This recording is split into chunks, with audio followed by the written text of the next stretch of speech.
Hello दोस्तों, कैसे हो आप। मैं आपके साथ सोनू सिंह, स्टडी विद सोनू सिंह पर आपका स्वागत है। चलिए दोस्तों, आज पढ़ते हैं फ्रैक्शन, भिन्न। तो मैंने आपको संख्या पद्धति, आपकी संख्या पद्धति और वर्ग, वर्गमूल एवं घन, घनमूल और आपके तीन चैप्टर करा दिए हैं। अब आपका चौथा चैप्टर है भिन्न। अब देखते हैं आपने उन चैप्टरों से संबंधित, उन टॉपिकों से संबंधित क्या क्या सीखा है। ठीक है, भिन्न।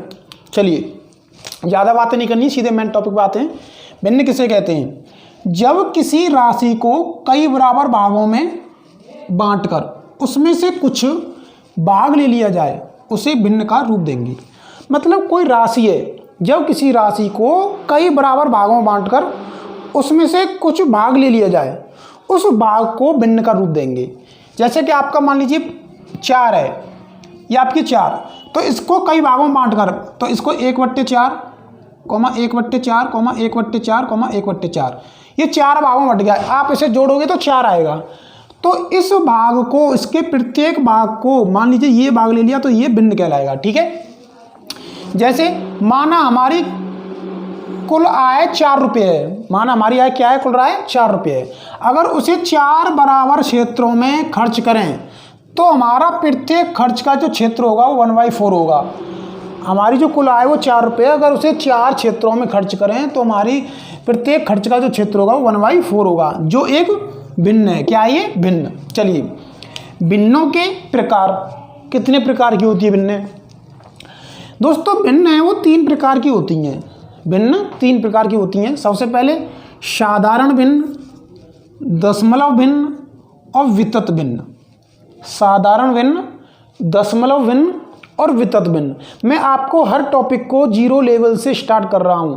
अगर कोई बंदा थोड़ा बहुत ही मैथ जानता होगा और वो मेरी ट्रिकों को पढ़ ले, जो 2 ट्रिक मैंने समझाई किस तरीके से क्वेश्चन सॉल्व करते हैं, तो मेरा हर टॉपिक आपकी समझ में आ जाएगा। और एग्जामिनर में जितने भी एग्जामिनर आपसे क्वेश्चन पूछता है, आप करके आ सकते हो। ठीक है, चलिए सबसे पहले पढ़ेंगे साधारण भिन्न।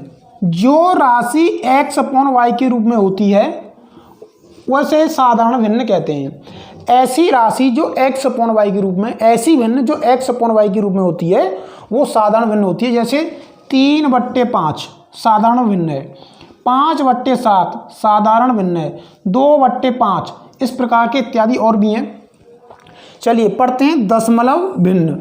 जिस भिन्न का हर 10, कोई भिन्न हो उसका हर 10 या 10 की घात में हो, या तो उसका हर 10 हो या 10 की घात में हो। जैसे 5/10, 7/10, 9/100, 13/1000, तो 10 की घात, तो यहाँ पर 9/100 10 की घात 2 नहीं हो गई, यहाँ पे 13/100 यहाँ 10 की घात 3 हो जाएगी। क्या हो जाएगी? 10 की घात 3। तो अगर किसी भिन्न का हर 10 हो या 10 की घात में हो तो वह भिन्न दशमलव भिन्न कहलाती है। दूसरे शब्दों में हम कह सकते हैं अंश में हर से भाग देने पर, अंश में हर से भाग देने पर दशमलव में प्राप्त राशि दशमलव भिन्न कहलाती है। अंश में हर से भाग देने पर दशमलव में प्राप्त राशि दशमलव भिन्न कहलाती है। जैसे 2/4 है। अब हम 4 का भाग 2 में देंगे तो पॉइंट लगा के 0 उड़ाएंगे, 4 पंजे 20, 0.5। 3/5 है, पॉइंट लगा के 0 उड़ाएंगे, 30 हो जाएंगे, 5 छक्का 30। तो ये आपकी जो दशमलव में जो प्राप्त होगी, प्राप्त राशि होती है, वो दशमलव भिन्न कहलाती है। तो आपकी समझ में साधारण भिन्न आ गया होगा, दशमलव भिन्न आ गया होगा। अब पढ़ते हैं नंबर 3 पर वितत भिन्न। इस भिन्न के अंश और हर से संबंधित कोई भी निश्चित नियम नहीं होता है। जो वितत भिन्न होती है, इस भिन्न में अंश और हर के लिए कोई भी रूल ऐसा फॉलो नहीं करता है जैसे कि साधारण भिन्न और दशमलव भिन्न के लिए रूल फॉलो कर रहा था। ठीक है, इस भिन्न के लिए अंश और हर से कोई भी निश्चित नियम नहीं होता है। जैसे कि 1/1 + के 1/1 + के 1/1 + के 1/2, इस प्रकार की जो भिन्न होती हैं वो वितत भिन्न कहलाती हैं। इन भिन्नों को लंगड़ी भिन्न भी कहते हैं। जो वितत भिन्न है उनका दूसरा नाम है लंगड़ी भिन्न। चलिए, साधारण भिन्नों से संबंधित कुछ नियम हैं। दोस्तों मैंने भिन्न आपको समझा दिए, 3 प्रकार की होती हैं। सादा भिन्न सीधी सीधी सिंपल होगी x/y के रूप में, दशमलव भिन्न पॉइंट में होगी, दशमलव में होगी, या फिर जिसका जो हर है वो 10 या 10 की घात में होगा। और वितत भिन्न की कोई निश्चित वो नहीं होती है, जैसे कि वितत भिन्न आप एक कर सकते हैं 1/1 + k, 2/1 + k, 3/1 + k, 4/5। इस प्रकार की कोई भी भिन्न होगी वो वितत भिन्न होगी। और इस प्रकार की भिन्न को हमेशा नीचे से सॉल्व करते हैं, ठीक है। वितत भिन्न को हमेशा नीचे से सॉल्व करते हैं। चलिए अब पढ़ते हैं यदि कंडीशन फर्स्ट, साधारण भिन्नों से संबंधित नियम। कंडीशन फर्स्ट, यदि भिन्नों के हर समान हो, यदि भिन्नों के हर समान हो तो जिसका अंश सबसे बड़ा होता है, जिस भिन्न का अंश सबसे बड़ा होता है वह भिन्न सबसे बड़ी होती है। और जिस भिन्न का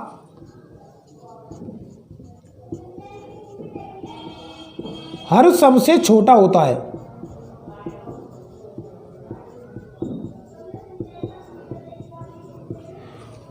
वह सबसे छोटी भिन्न होती है।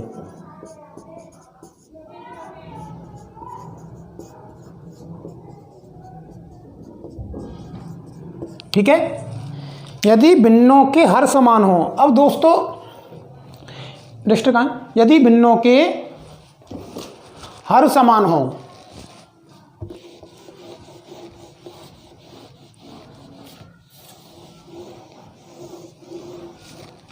तो हर कौन सा होता है, नीचे वाला।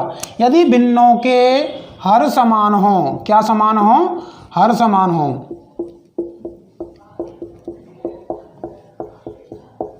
ठीक है, ये सब हर हैं तो नियम पहला फॉलो करता है। यदि भिन्नों के हर समान हो, देखिए हर समान है तो जिसका अंश सबसे बड़ा, अंश सबसे बड़ा कौन सा है, ये अंश, जिसका अंश सबसे बड़ा होता है वह भिन्न सबसे बड़ी होती है। तो सबसे बड़ी भिन्न कौन सी हो गई, सबसे बड़ी 7/17।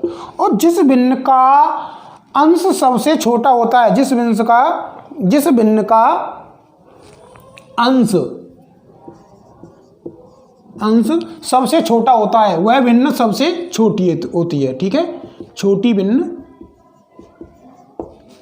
4/17। अगर किसी भिन्न के हर समान है तो जिस भिन्न का अंश सबसे बड़ा होता है वो सबसे बड़ी भिन्न होगी, और जिस भिन्न का अंश सबसे छोटा होगा वो सबसे छोटी भिन्न होगी। कब, जब किसी भिन्न के हर समान होंगे, जब किसी भिन्न के हर समान होंगे। चलिए इससे संबंधित दूसरा नियम और देख लेते हैं।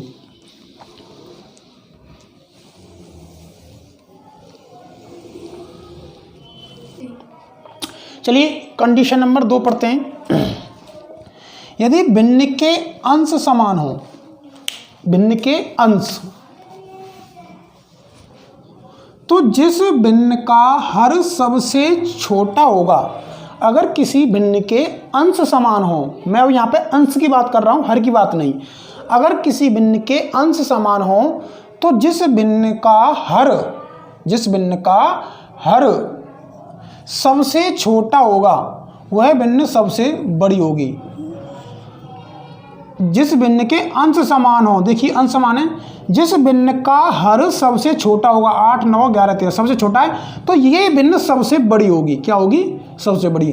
तथा जिस भिन्न का हर सबसे बड़ा होगा वह भिन्न सबसे छोटी होगी। जिस भिन्न का हर सबसे बड़ा होगा वह भिन्न सबसे छोटी होगी। अर्थात बड़ी भिन्न कौन सी हो गई, 5/8, और छोटी भिन्न कौन सी हो गई, 5/13। ठीक है, जिस भिन्न का, फिर मैं बता रहा हूं आपको, हर सबसे छोटा होगा वो भिन्न सबसे बड़ी होगी, और जिस भिन्न का हर सबसे बड़ा होगा वह भिन्न सबसे छोटी होगी। कब, जब उस भिन्न के अंश समान हो। ठीक है, चलिए कंडीशन नंबर 3, यदि भिन्न के न अंश समान हो, यदि भिन्न के न अंश समान हो और न ही हर समान हो तो ऐसी भिन्नों के हर समान कर लेते हैं।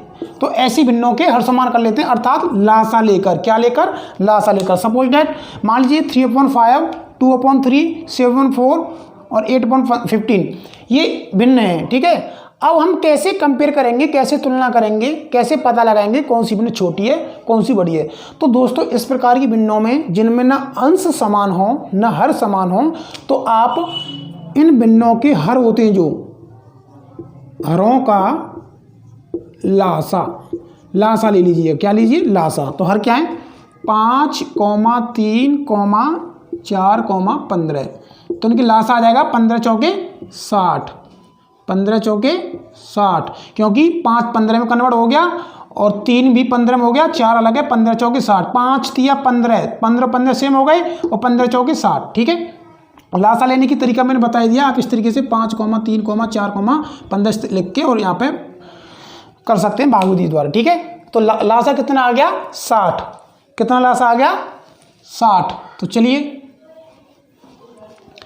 अब आप हरों का लासा लेकर प्रत्येक भिन्न में 60 का मल्टीप्लाई कर दीजिए। 3/5 × 60, 2/3 × 60, 7/4 × 60, 8/15 × 60। भिन्नों का जो भिन्नों के हर हैं उनका लासा लेकर प्रत्येक भिन्न में जितना लासा आया है उसका मल्टीप्लाई कर दीजिए। चलिए 5 से 60 कितनी बार करके कट गए? 12 बार। 12 तिया 36, 12 पंजे 60, 5 से 60 कट गया 12 बार और 12 तिया 36, 3 से 60 कट गया 20 बार, 20 दूनी 40, 4 से 60 कट गया 15 बार, 15 सत्ते 105, 15 से 60 कट गया 4 बार, 8 चौके 32। तो दोस्तों आप बता सकते हैं कि सबसे छोटी भिन्न कौन सी है? 32, अर्थात 8/15। कौन सी है? 8/15 सबसे छोटी भिन्न। ठीक है, और सबसे बड़ी भिन्न कौन सी है? 105। 105 किससे? 7/4, 7/4 सबसे बड़ी भिन्न। ठीक है, इस तरीके से आप कर सकते हैं। चलिए कंडीशन नंबर 4, दशमलव पद्धति द्वारा भी, कंडीशन नंबर 4 है दशमलव पद्धति द्वारा भी भिन्नों की तुलना कर सकते हैं। इसके लिए सभी भिन्नों को दशमलव में बदलते हैं। अगर आप इस तरीके से ना करें दोस्तों, वैसे तो आपके लिए सबसे सरल तरीका यही रहेगा कि भिन्नों का लासा लें, लासा जितना भी आता है उसका प्रत्येक भिन्न मल्टीप्लाई कर दीजिए और आपका कंपेयर हो जाएगी, तुलना हो जाएगी कौन सी भिन्न बड़ी है कौन सी छोटी है। उसके बाद भी सपोज डेट आप लासा ना ले पा रहे हों, आपको ये तरीका ठीक नहीं लग रहा हो, तो आप इस तरीके से भी कर सकते हैं। प्रत्येक भिन्न को दशमलव में बदलें। दोस्तों गुणा करना पड़ेगा, भाग देना पड़ेगा, फिर इस तरीके से आपके लिए ये तरीका ठीक है, फ्री में आपको बता रहा हूँ। तो जैसे 5 का भाग 4 में देंगे, नहीं जाएगा, पॉइंट लगाएंगे, 5 40, ये आ गया 0.8। ठीक है, 6 का भाग 3 में नहीं जा रहा, पॉइंट लगाएंगे, 6 पंजे 0 उड़ाएंगे, पॉइंट लगाने के बाद ऊपर 0 लगा देते हैं, 5 8 40, 5 8 जा 40, 6 का भाग 3 में नहीं जा रहा है तो 0 लगाएंगे, ये हो जाएगा 30, 6 पंजे 30, 0.8, 0.5, 6 का भाग 5 का भाग 6 में जा रहा है, कितनी बार? 1 बार। कितना बचा? 1, पॉइंट लगाएंगे, 10 हो गए, 5 दूनी 10, 1.2, 3 का भाग 1 में नहीं जा रहा है, पॉइंट लगाएंगे, 0 उड़ाएंगे, 3 तिया 9, 0.3। ठीक है, और आगे भी पॉइंट के बाद। तो दोस्तों बता सकते हैं सबसे बड़ी भिन्न कौन सी हो गई? 1.2, और सबसे छोटी भिन्न कौन सी हो गई? 0.3। ठीक है, 0.3। तो इस तरीके से आप बता सकते हैं पॉइंट मिलेगी। चलिए अब दोस्तों नई भिन्न पढ़ते हैं, आवर्त दशमलव भिन्न। आवर्त दशमलव भिन्न वह दशमलव भिन्न, ऐसी दशमलव भिन्न जिसमें दशमलव बिंदु के बाद एक अधिक अंकों की, एक या अधिक अंकों की पुनरावृत्ति हो। मतलब ऐसी दशमलव भिन्न जिसमें दशमलव बिंदु के बाद, किसके बाद?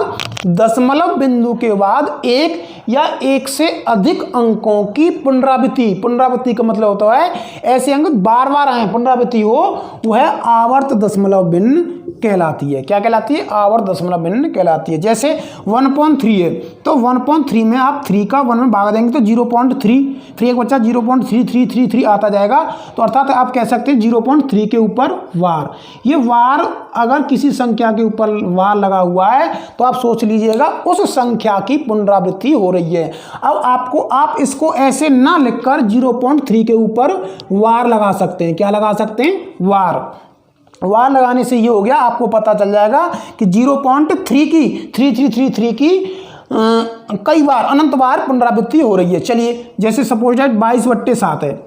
अब 7 का आप 22 में भाग लाएंगे, 7 × 21, 1 बचा, 0 लगा दी, 7 × 1 = 7, कितने बचे? 3 बचे, 0 हो गई, 7 × 4 = 28, 2 बचे, 20 हो गई, 7 × 2 = 14। इस तरीके से 3.1285714, तो 3.142857 14287। तो देखिए पुनरावृत्ति किसकी हो गई? 3.1428557 1428557 1428557 1428557 ऐसे पुनरावृत्ति होती जाएगी। तो अर्थात कह सकते हैं हम वार किस पे लगाएंगे? इन सभी संख्याओं पे, क्योंकि पुनरावृत्ति एक से अधिक अंकों की हो रही है। आवर्त दशमलव भिन्न कहती है कि वह दशमलव भिन्न जिसमें दशमलव बिंदु के बाद एक या एक से अधिक अंकों की पुनरावृत्ति हो। यहाँ एक अंक की पुनरावृत्ति हो रही है, यहाँ एक से अधिक अंकों की पुनरावृत्ति हो रही है पॉइंट के बाद। किसके बाद? पॉइंट के बाद। चलिए अब दोस्तों पढ़ लेते हैं आवर्त दशमलव भिन्न के प्रकार। आवर्त दशमलव भिन्न के प्रकार। जो आवर्त दशमलव भिन्न होती है वो 2 प्रकार की होती है, शुद्ध आवर्त दशमलव भिन्न और मिश्रित आवर्त दशमलव भिन्न। जो आवर्त दशमलव भिन्न होती है वो 2 प्रकार की होती है, शुद्ध आवर्त दशमलव भिन्न और मिश्रित आवर्त दशमलव भिन्न। चलिए सबसे पहले पढ़ते हैं शुद्ध आवर्त दशमलव भिन्न। वह आवर्त दशमलव भिन्न या फिर ऐसी आवर्त दशमलव भिन्न जिसमें दशमलव बिंदु के बाद के सभी अंकों की पुनरावृत्ति होती है। ऐसी आवर्त दशमलव भिन्न जिसमें दशमलव बिंदु के बाद के सभी अंकों की पुनरावृत्ति होती है। जैसे 0.858585 दशमलव बिंदु के बाद देखिए सभी अंकों की पुनरावृत्ति हो रही है। तो इस प्रकार आप कह सकते हैं 0.85 के ऊपर वार। अर्थात आप संकेत में लिख सकते हैं जैसे 0.p, एक अंक की पुनरावृत्ति हो रही है तो 0.p, यदि 2 अंकों की हो रही है तो 0.pq, यदि 3 अंकों की हो रही है तो 0.pqr, तीनों के ऊपर वार। यदि 4 की हो रही है तो 0.pqrs, 4 के ऊपर वार लग जाएगा। ठीक है, फिर आपको बता रहा हूँ शुद्ध आवर्त दशमलव भिन्न किसे कहते हैं? वह आवर्त दशमलव भिन्न जिसमें दशमलव बिंदुओं के बाद के सभी अंकों की पुनरावृत्ति होती है। दशमलव बिंदु के बाद के सभी अंकों की पुनरावृत्ति होती है, वो शुद्ध आवर्त दशमलव भिन्न कहलाती है। देखिए 85858585 अर्थात 0.85 के ऊपर वार लगाएंगे क्योंकि दोनों अंकों की पुनरावृत्ति हो रही है। 0.p, एक अंक की पुनरावृत्ति हो रही है तो मैंने p के ऊपर वार लगाया है। यहाँ पे 2 अंकों की पुनरावृत्ति हो रही है तो मैंने pq के ऊपर वार लगाया है। यहाँ पे 3 की हो रही है तो मैंने pqr के बाद, और यहाँ पे pqrs की। तो ठीक है, तो चलिए ये हो गया शुद्ध आवर्त दशमलव भिन्न। अब पढ़ेंगे मिश्रित आवर्त दशमलव भिन्न। नंबर 2 पे पढ़ेंगे मिश्रित आवर्त दशमलव भिन्न।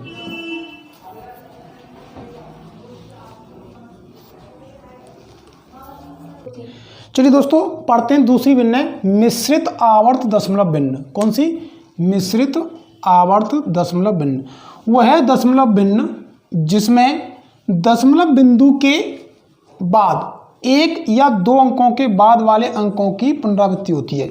ऐसी दशमलव भिन्न जिसमें दशमलव बिंदु के बाद वाले जिसमें दशमलव बिंदु के बाद 1 या 2 अंक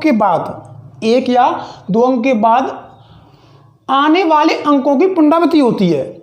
यहाँ जो दशमलव बिंदु है उसके बाद 1 या 2 अंक के बाद जो आएंगे वो बिंदु उनकी पुनरावृत्ति होगी, जो संख्या होंगी उनकी पुनरावृत्ति होती है, वो मिश्रित आवर्त दशमलव भिन्न कहलाती है। अर्थात ऐसी मिश्रित आवर्त दशमलव भिन्न जिसमें दशमलव बिंदु के बाद 1 या 2 अंकों के बाद जिन अंकों की पुनरावृत्ति होती है वो मिश्रित दशमलव भिन्न कहलाती है। जैसे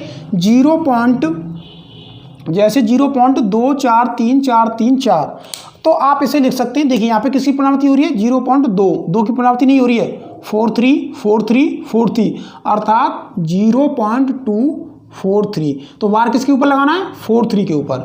दोस्तों एक बात और बता रहा हूँ, यदि आप बार हटाएंगे, जैसे 0.8 बार है, तो पॉइंट को जैसे हटाएंगे तो 8 अपॉन जैसे बार हटेगा तो नीचे 9 लगेगा। क्या लगेगा, 9। एक बार 9 के बराबर होता है, एक बार 9 के बराबर होता है। जैसे कि 2 बार हैं, 2 संख्या के ऊपर, तो डबल बार डबल 9 के बराबर होगा। 3 बार हैं तो ट्रिपल बार 3 9 के बराबर होगा, अर्थात हर में 9, उसका हर है जो 9 हो जाता है। जो एक बार पॉइंट हटाते ही 9 लिखा जाता है। ठीक है, चलिए जैसे 0.3521212121, तो देखिए 2 अंकों बाद अंकों की पुनरावृत्ति हो रही है, तो इसका मतलब आप कह सकते हैं 0.3521 के ऊपर वार, 0.3521 के ऊपर वार। ठीक है, चलिए अब पढ़ते हैं साधारण भिन्न को प्रतिशत में बदलना। जो साधारण भिन्न होती हैं उन्हें प्रतिशत में कैसे बदलते हैं। यदि किसी भिन्न को प्रतिशत में बदलना होता है, यदि किसी भिन्न को, कोई सिंपल भिन्न है, उसे आपको प्रतिशत में बदलना है, तो उसमें 100 का गुणा करके आगे प्रतिशत का चिन्ह लगा देते हैं। कोई सिंपल भिन्न है, उसको आप यदि प्रतिशत में बदलना चाहते हैं तो उस भिन्न में 100 का गुणा करते हैं। किसका, 100 का गुणा करके प्रतिशत का चिन्ह लगा देते हैं। चलिए जैसे 3/5 है, तो उसमें आप 100 का गुणा करिए और प्रतिशत का चिन्ह लगा दीजिए, तो क्या हो जाएगा, 5 से 100 कितनी बार कट गई, 3 गुणा 20 बार %, तो 30 दूनी 20 दिया 60%। कितना परसेंट हो गया ये, 60%। ठीक है, चलिए दूसरा देखते हैं, 5/8 है। अब 5/8 में आप 100 का गुणा कर दीजिए। ठीक है, 100 का गुणा करने के बाद प्रतिशत का चिन्ह लगा दीजिए। चलिए 8 से 100 को काट लेते हैं, तो 5 गुणा 8 से 10 कितना कट गया, 8 × 8, कितना बचा, 2, 20 हो गई। 8 दूनी 16, कितना बचा, 4, पॉइंट लगा के 8 पंजे 40। ठीक है, 8 दूनी 16, 8 पंजे 40, तो ऐस 5 इंटू % का चिन्ह। तो अब 12 5 25 की 5 हाँसुल 2 और 5 12 दूनी 24 25। ठीक है, 5 25 की 5 हाँसुल 2 और 12 दूनी 24 और 2 25 26। अच्छा 12 पंजे 60, 5 25 की 5 हाँसुल 2 और 5 का फिर 12 देंगे, 12 पंजे 60, 60 61 62, मतलब 62.5%। कितना, 62.5%। चलिए अब पढ़ते हैं प्रतिशत को साधारण भिन्न में बदलना। यहाँ पे तो आप साधारण भिन्न को प्रतिशत में बदल रहे थे, तो फिर उसका जो भिन्न है उसमें 100 का मल्टीप्लाई कर रहे थे और प्रतिशत का चिन्ह लगा रहे थे। लेकिन यहाँ पे प्रतिशत को साधारण भिन्न में कैसे बदलते हैं। यदि कोई भिन्न % में है तो उसे साधारण भिन्न में कैसे बदलते हैं। प्रतिशत को साधारण भिन्न में बदलने के लिए 100 से भाग दिया जाता है। प्रतिशत को साधारण भिन्न में बदलने के लिए किससे, 100 से भाग दिया जाता है, क्योंकि प्रतिशत वह भिन्न होता है जिसका हर 100 होता है। क्योंकि प्रतिशत वह भिन्न होता है जिसका हर 100 होता है। प्रतिशत को साधारण भिन्न में बदलने के लिए, प्रतिशत को भिन्न में बदलने के लिए 100 से भाग दिया जाता है। क्या किया जाता है, 100 से भाग। तो चलिए ये 16% है, तो 16 में आप 100 का भाग लगा दीजिए। अब ऐसी संख्या ढूंढिए जो दोनों कट जाएं, 4 चौके 16 और 4 से 25 4/25। तो अब चलिए दूसरा देखते हैं 35%। तो 35% में 35 हर में 100 का भाग, 5 से कट रहा है, 5 7 35, बाध्यता का नियम, 5 दूनी 10, 7/20, ये हो गया। तो ये हो गई आपकी भिन्न। ठीक है, और यहाँ पे मैंने संकेत बता नहीं पाया, मैं यहाँ पे संकेत, जैसे आपको संकेत करना है तो 0.PQ के ऊपर बार, या 0.PQR, ठीक है, 0.PQR के ऊपर बार, या 0.PQRS, 2 अंकों बाद पुनरावृत्ति हो तो RS के ऊपर बार। ठीक है दोस्तों, तो भिन्न फ्रैक्शन से संबंधित जो भी नियम थे, जो भी भिन्नों के प्रकार थे, वो सब मैंने बताए। अब इन्हीं से संबंधित हम भिन्नों से संबंधित क्वेश्चन पढ़ेंगे। ये मैंने इसलिए आपको बताया क्योंकि आगे जो क्वेश्चन करेंगे उन सब का इसमें प्रयोग होगा। और आज के लिए इतना ही। चलिए, अगर आपको मेरा वीडियो अच्छा लगा तो लाइक करें, शेयर करें, सब्सक्राइब करें। जय हिंद, थैंक यू।